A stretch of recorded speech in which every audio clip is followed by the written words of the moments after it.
Habari gani Mwanakeo TV, kama ni mara yako ya kwanza, tafadhali subscribe na turn notification. Karibu katika ulimwengu wa siasa. Jina langu ni Diwakeo TV. Chama cha Demokrasia na Maendeleo Chadema kimetoa taarifa kwa umma kukanusha taarifa za Bwana Said Issa Mohamed, na nukuu barua ya wazi ambayo Chama cha Demokrasia na Maendeleo Chadema kimetaarifu umma kupitia mitandao yake ya kijamii, na nukuu: taarifa kwa umma kukanusha taarifa za Bwana Said Issa Mohamed.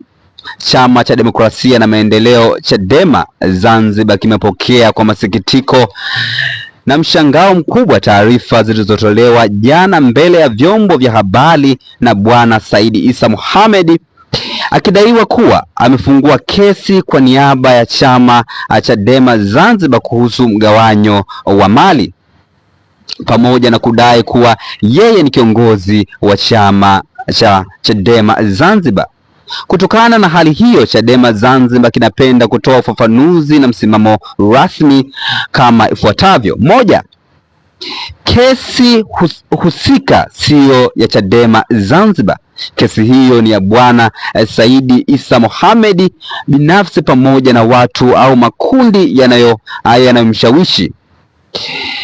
Chadema Zanzibar haijawahi kutoa maamuzi, ridhaa wala mamlaka yoyote kwa Bwana Said Issa Mohamed kufungua kesi hiyo kwa niaba ya chama.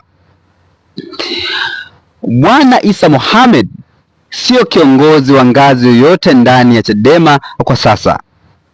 Ni kweli kuwa hapo awali aliwahi kushika nafasi ya makamu mwenyekiti wa Chadema Zanzibar. Hata hivyo, baada ya kushindwa katika uchaguzi mkuu wa Chadema Taifa, kwa Chadema yeye ni mwanachama wa kawaida asiye na mamlaka ya kuzungumza, kuamua au kuchukua hatua yoyote kwa niaba ya Chadema Zanzibar. Namba tatu, kauli zake hazina baraka wala uhalali wa chama. Taarifa zilizotolewa kwa vyombo vya habari ni maoni yake binafsi na Chadema Zanzibar kinajitenga nazo kamilifu. Chama hakihusiki kwa namna yoyote na madai, maamuzi au hoja za Bwana Issa Mohamed. Namba 4, usimamizi wa mali za chama unafuata kikatiba na taratibu halali.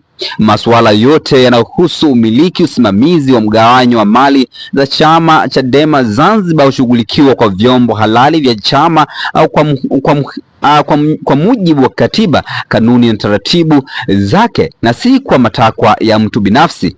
Chadema Zanzibar kinawaomba wananchi, wanachama na vyombo vya habari kupuuza taarifa hizo potofu za kutambua kuwa taarifa halali za chama hutolewa kupitia viongozi na vyombo halali vya chama. Chama kinaendelea kusisitiza mshikamano, nidhamu ya chama na kuheshimu katiba na taratibu zake. Aidha, hakitasita kuchukua hatua za kinidhamu na kikatiba na kisheria dhidi ya mtu yoyote au watu watakaotumia vibaya jina la chama kwa maslahi yao binafsi. Imetolewa tarehe 4 Machi 2026 na Hamadi Musa Yusufu ambaye ni mkuu wa idara ya habari uenezi Chadema Zanzibar. Una maoni gani kama Mwanakeo TV? Ningependa utoe maoni yako katika sehemu ya comment section hapo, nitakuja kupitia nione una maoni gani. Lakini kama ni mara yako ya kwanza, usisite kusubscribe na kutana notification. Jina langu Diwakeo TV, wakati ujao katika masuala ya kisiasa. Bye bye.